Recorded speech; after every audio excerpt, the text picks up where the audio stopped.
was crushed from the waist down. Every bone, my spine, my pelvis, my hips, my legs were all crushed into pieces, and I was never supposed to walk again. I mean, I shouldn't even be here. It's a miracle that I lived through that. I was charged with involuntary manslaughter in the first degree, and I got charged with 2 counts of second-degree assault, which are all 3 Class C felonies. When I started going to court over it all, I was actually facing 21 years in penitentiary. Can I help you? Yeah, I need to come in for the weekend. Just a minute, I'll get the jailer.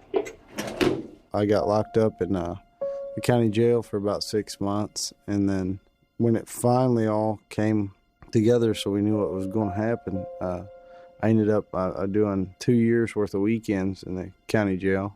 Put yours right in there.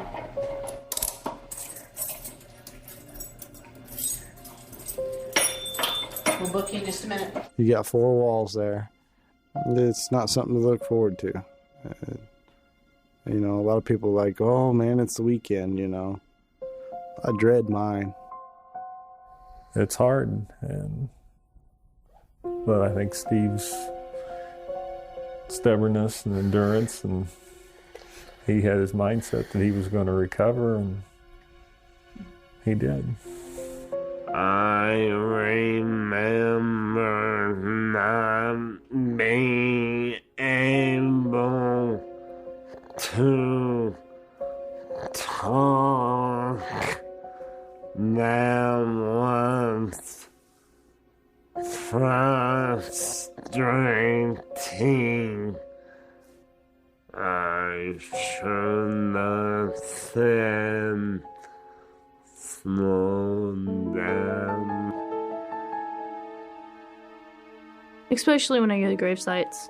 You know, I get down on my knees and I say that I love them. I miss them very much.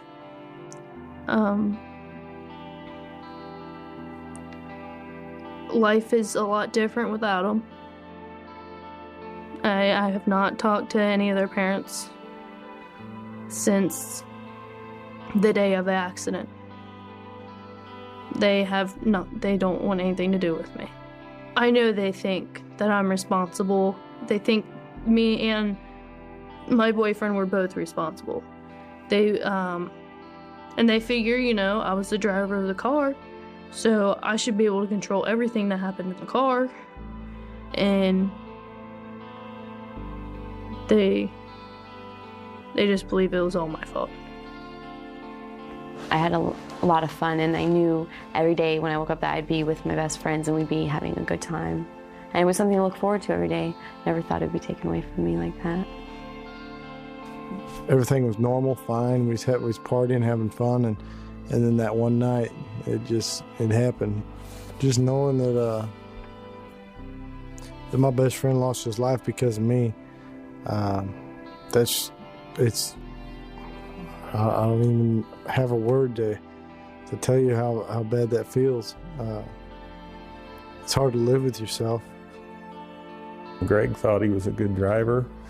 He was very confident, and he was, for his age, a good driver. But all it takes is one mistake. It was just a normal teenage day, you know? To me, that's all it was. And I believe people do see me as maybe a bad person or, you know, not smart for, you know, having 4 people in my back seat. But, you know, a 16-year-old is a 16-year-old.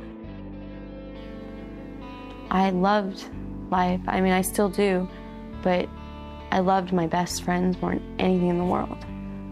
I mean, they were my life. And it's so hard to explain to other teenagers right now like this. Like, they'll watch this and they'll be like, you know, they'll feel bad, you know. I don't want them to feel bad for me. I just want them to know that it can happen to anyone. It doesn't matter who you are, you know, how much money you have or how much fun you have in high school. It can happen to you, and you could lose the most important people in your life.